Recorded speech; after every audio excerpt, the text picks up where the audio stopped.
Thank you.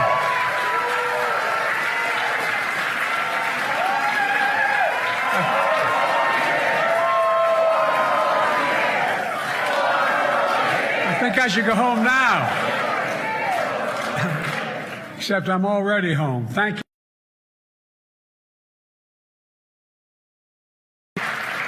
Take a seat if you have one. Amy, thank you for that introduction. Including your husband, Michael, whose uncle, Jimmy McNulty, was the former mayor and grew up with me in Scranton, Pennsylvania. You know, thanks to the mayor, Paige, excuse me, I was going to talk about the old mayor, Paige Cognetti, for that welcome, and she's been incredible. She's been with me all along the way. It's always great to be with one of America's best governors, and I mean that sincerely, Josh Shapiro. He's the best. Stand up, guys. Get up.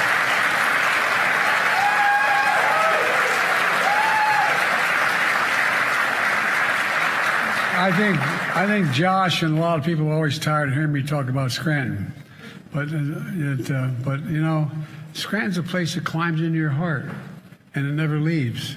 I mean that sincerely. It's home. That's a special thing that's in your heart. For me, it was 2446 North Washington Avenue, just a block away from Amy's house. We used to come back after morning mass to St. Paul's on Sunday. St. Clair's wasn't built until I had moved. And my grandfather, who worked for the newspaper, and my uncles would hold court around the kitchen table with a guy who was sort of the David Broder of the Pennsylvania Press, the Scranton Press. You think I'm kidding? It wasn't, but anyway. And he would, they'd come and have breakfast at the table, and a kid could wander around the table where the adults were sitting, but you could never sit at the table. And I'd walk up and stand next to my grandpa, and while they were having conversation, and they're talking about what was going on in the neighborhood. They talk about what was going on in the world. They're all learned men, and I learned a lot here in Scranton. I learned that money doesn't determine your worth. My grandfather would tell me, Joey, nobody's more worthy than you, and everyone's your equal. And that was that was.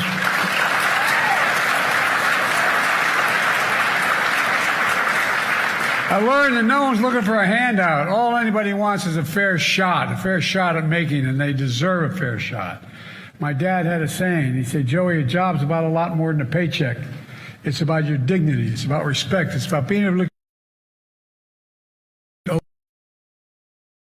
You know, people like Donald Trump learned very different lessons. He learned the best way to get rich.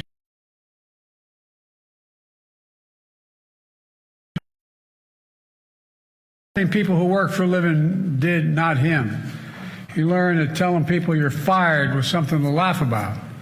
I guess that's how you look at the world when you're in Park Avenue or Mar-a-Lago. But if you grew up in a place like Scranton, nobody handed you anything. You paid your taxes. You made sure being told you're fired wasn't entertainment. It was a nightmare that people worried about.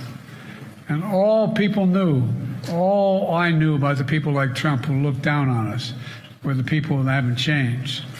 They wouldn't welcome us in their homes and their clubs. Folks, where we come from matters. When I look at the economy, I don't see it through the eyes of Mar-a-Lago. I see it through the eyes of Scranton, and that's not hyperbole. That's a fact. Where honesty and decency matter. Where faith matters. Where family is everything.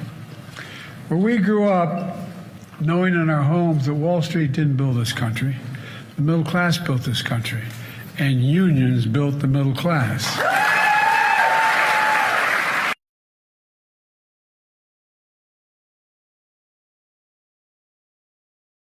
To build an economy is from the middle out and the bottom up, not the top down, because when you do that, the poor have a ladder up, the middle class does well, and the wealthy still do very well.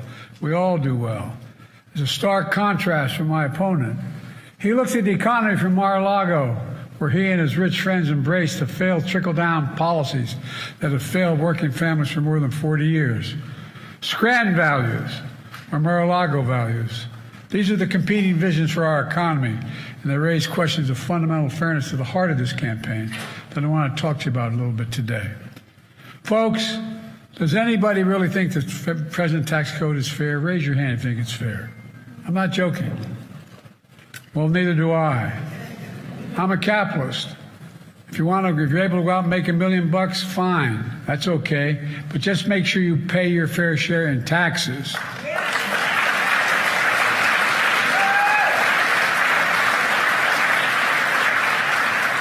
A fair tax code is how we invest in the things that make this country strong.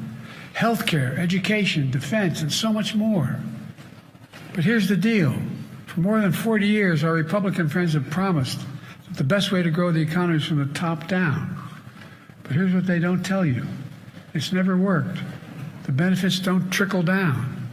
And the very wealthy pay less in taxes, and we have to borrow more and invest less in the things that families so much more. Think what happens when the factory closes in Scranton or anywhere around the country, when the school is underfunded, when inequity grows larger and larger. It puts the middle class further and out of reach and rips the dignity and pride and hope out of communities all across the country, including right here in Pennsylvania. Folks, trickle-down economics failed the middle class. It failed America. And the truth is, Donald Trump embodies that failure. He wants to double down on trickle-down. His failure starts with his $2 trillion tax cut that overwhelmingly benefited the wealthiest and biggest corporations and exploded the federal debt when he was president. Donald Trump added more to the national debt than any president of the United States in a term in all of American history, more to the national debt. Meanwhile, when the pandemic hit, Trump failed the most basic duty any president owes the American people, a duty to care and a duty to respond. Remember when he told us, don't worry, this will all be over by Easter. Remember when he told us, literally, inject bleach. Bless me, Father. Look, think about it. Think about it. Because he failed to care, not only did people die, but millions of Americans lost their jobs, their homes, their livelihoods. On Trump's watch, in the 4 years he was president, we lost nearly 3 million jobs were lost. 275,000 of those jobs lost right here in Pennsylvania. In the Scranton area, Trump lost 17,400 jobs. 180,000 manufacturing jobs lost nationwide, including 37,000 manufacturing jobs right here in Pennsylvania.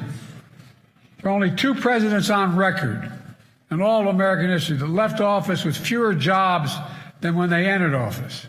Herbert Hoover, and yes, Donald Herbert Hoover Trump. Look,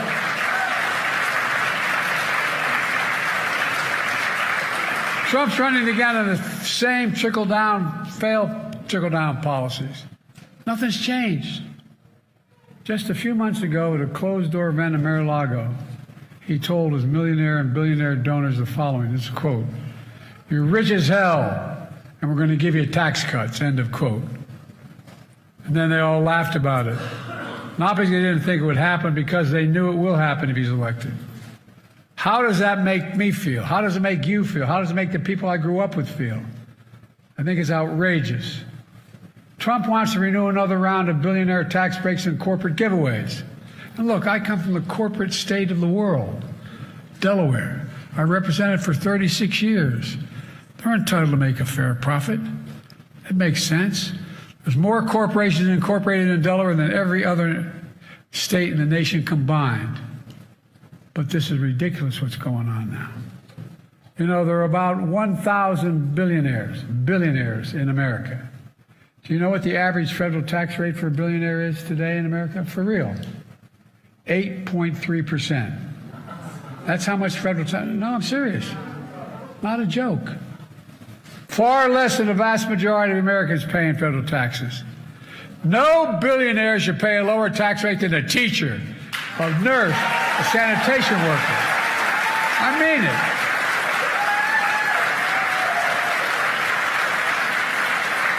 that tax break that he passed several years ago is about to expire. But Trump wants to give another billionaire tax break.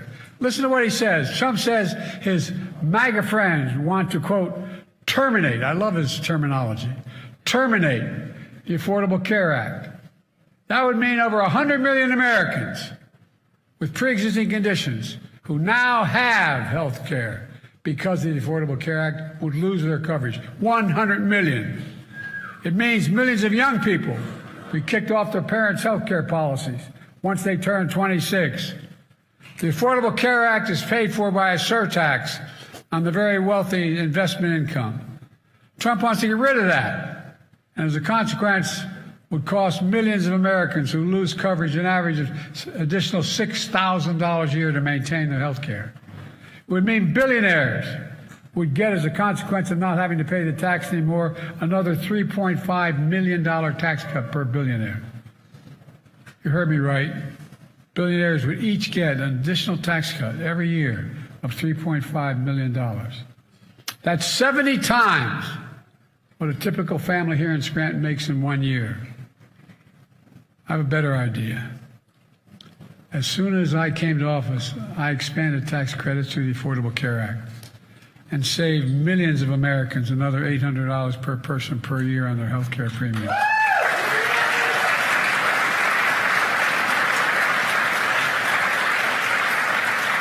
Health care should be a basic right. Those tax credits go to expire next year, though. And I want to make those tax credits permanent. The first thing I'll do if I'm reelected is make them permanent. Folks, and my plan calls for a minimum federal income tax of 25%, just 25% on billionaires. Well below the top rate, but fair, and they can afford it. You know how much money that would raise? That would raise $500 billion over the next 10 years. $500 billion. You're dropping the bucket for them. They wouldn't have to sell one single bit of their assets. And imagine what we could do for America.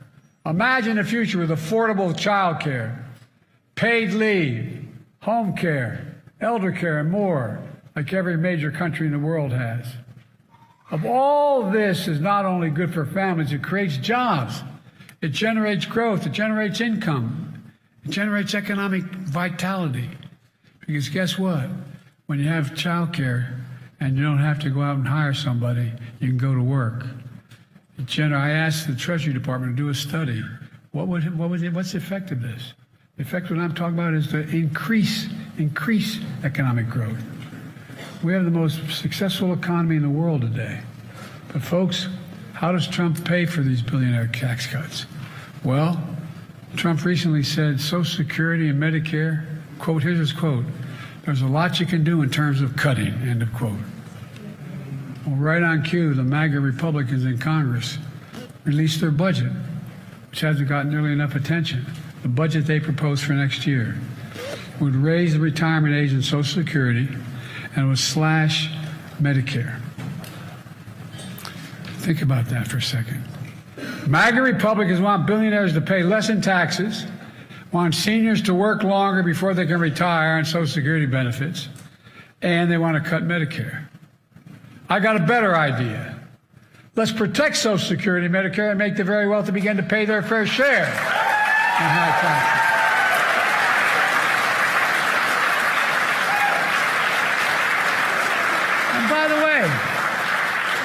Whether you're a liberal, conservative, Democrat, Republican, independent, whatever you are, think about it. We're not asking much. Just asking for just basic fairness. You know, I've already been delivering real results in a fiscally responsible way. But I know not everyone's feeling it. Just the other day, a defeated-looking guy came up to me and asked if I could help. He was drowning in debt. I said, I'm sorry, Donald, but I can't help you.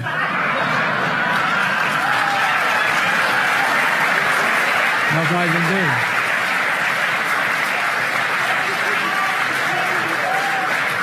Look, on a serious note, since I came to office, I've already cut the federal deficit. You know, all the stuff they talk about what we've done, and I'm going to be self-serving a little bit. Every objective alternative points out we've had the most successful economy of any major economy in the world so far. A lot more to do. But guess what? During the whole time, I've been able to cut the federal deficit at the same exact time by over $1 trillion. $1 trillion. And I signed a bipartisan budget deal that will cut another $1 trillion over the next decade as well. And I know what to cut. I want to cut the federal deficit even more by making big corporations and very wealthy begin to finally pay their fair share. We're not asking anything that's unusual. Under my plan, nobody earning less than $400,000 will pay an additional penny. I hope you're all able to make $400,000. I never did. But they're not going to pay an extra penny in federal taxes. That's a promise. Nobody. Not one penny. You know, I have to say, if Trump's stock in the Truth Social, his company, drops any lower, he might do better under my tax plan than his. Possible.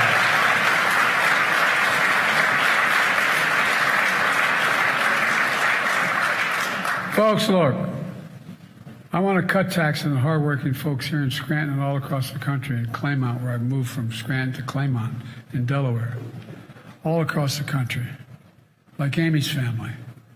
In fact, the child tax credit I extended during the pandemic put up to $300 per child in the pockets of around 40 million working families. And it literally cut child poverty in half. And we still reduce the deficit. We still reduce the deficit. That included helping 1.4 million families, nearly 2.4 million children right here in Pennsylvania. Republicans refused to extend it, which raised taxes on working families. I want to restore it. Restore the expanded child care tax credit, because no child should live in poverty in this country. No child.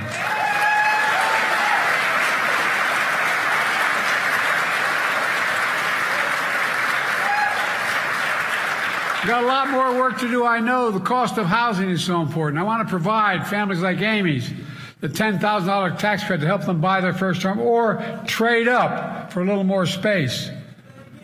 Well, no, it's important. And by the way, it will grow the economy. When Trump was president in 2020, 55 of the largest corporations in America, the Fortune 500, made $40 billion in profit and paid zero in federal income taxes. Well, guess what? I came along and took care of the sin. Not anymore.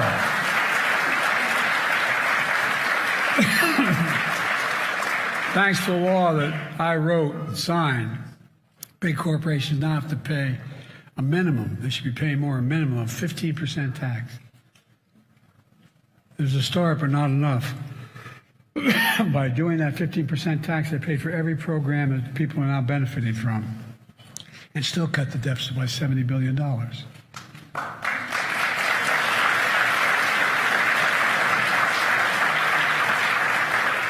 And by the way, that 15% is still less than working people pay in federal taxes. It's time to raise the corporate tax minimum tax to at least 21%. So every big corporation finally has to pay their fair share. But you know, Trump and his MAGA friends want to get rid of the corporate minimum tax. With the same law, I gave Medicare the power to negotiate lower prescription.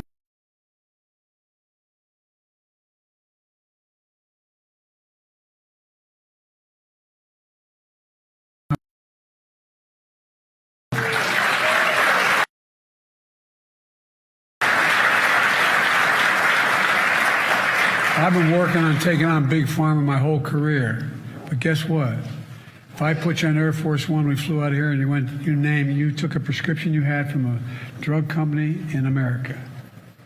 I will take you any city you name, whether it's Berlin, whether it's in Canada, whether it's in Hungary, wherever it is, the exact prescription. No, not a joke. And by the way,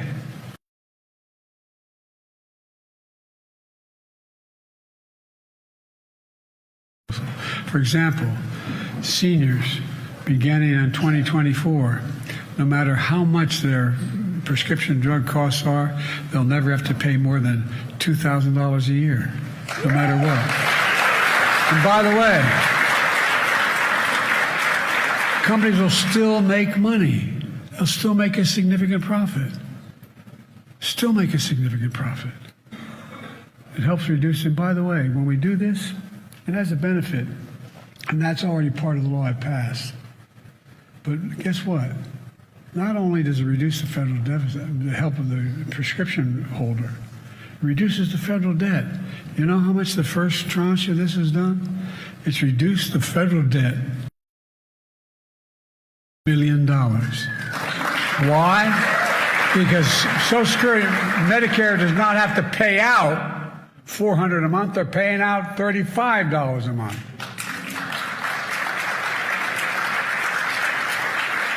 But Trump's committed, if he's reelected, he gets elected again, he wants to get rid of the law and give Big Pharma the power to charge again whatever you want, which will also increase the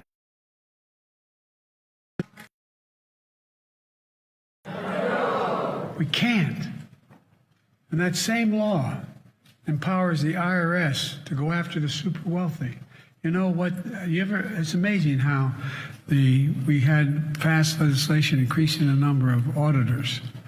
Guess who wanted them all cut? No, I'm not joking. Republicans. Why? Because it takes an awful lot of sophistication to be able to go through the tax returns of these billionaires to know what's going on. But while you work hard and pay your taxes, Trump wants to give his billionaire friends the power to avoid paying, even what they already owe, not what they should be paying. I know if you didn't know better, you think I'm making this up, but you can check it all out. Folks, he's coming for your money, your health care, and your Social Security. And we're not going to let it happen. Can't let it happen.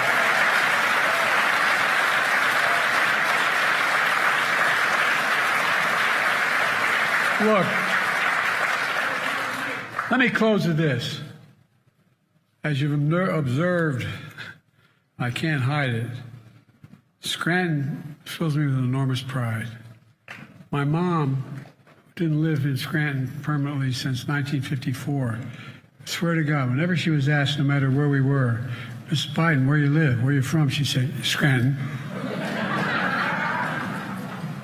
Do you know anybody who's from Scranton that still doesn't brag about being from Scranton? Look, because I see here what I saw in Claymont, Delaware, where we moved. Used to be a big steel town with 4,000 workers, all gone now, although we're back with other growth.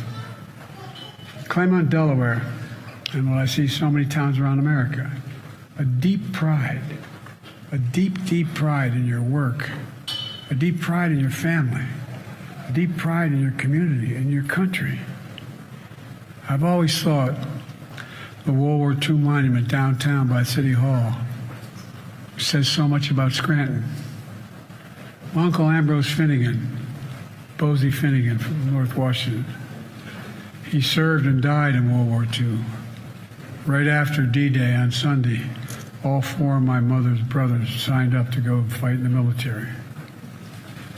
In those days, you could do it. Brothers could go off to war together.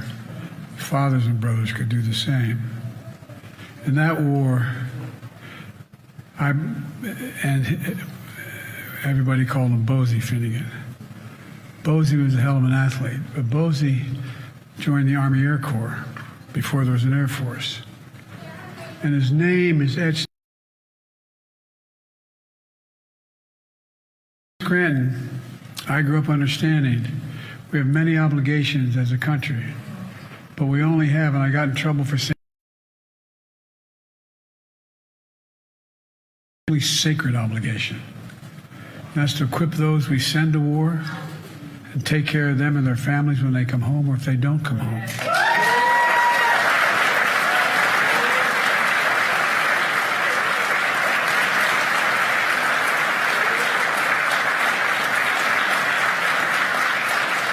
I don't want to lose my temper in this, but I think about the statue in town now that I'm Commander-in-Chief. And I had them double-check my memory is correct that Uncle Bosie Ambrose J. Finnegan's name is etched on that statue. And I have to say, there are a lot of things that Donald Trump has said and done that I find extremely offensive. The one that offends me the most is when he refused as president to visit an American cemetery outside of Paris when he was president. Why? He said that those soldiers who gave their lives were, quote, was his quote, suckers and losers. Suckers and losers, he said it. Who the hell does he think he is? Who does he think he is? These are heroes. These soldiers are heroes. Just as every American has served this nation. Believing otherwise, that alone is disqualifying for someone to seek this office. Thank God I wasn't standing next to him. As I've said, Donald Trump looks at the world differently than you and me. He wakes up in the morning in Mar-a-Lago thinking about himself, how he can help his billionaire friends gain power and control and force their extreme agenda on the rest of us. Listen to what he says. He says, quote, I'll be dictator on day one. Quote, I am your retribution. He promises, quote, a bloodbath if he loses. This guy denies January 6th. Listen to what he says, because you know he means it. I wake every morning thinking about how to make life better like you do for working and middle-class families here in Scranton and all across.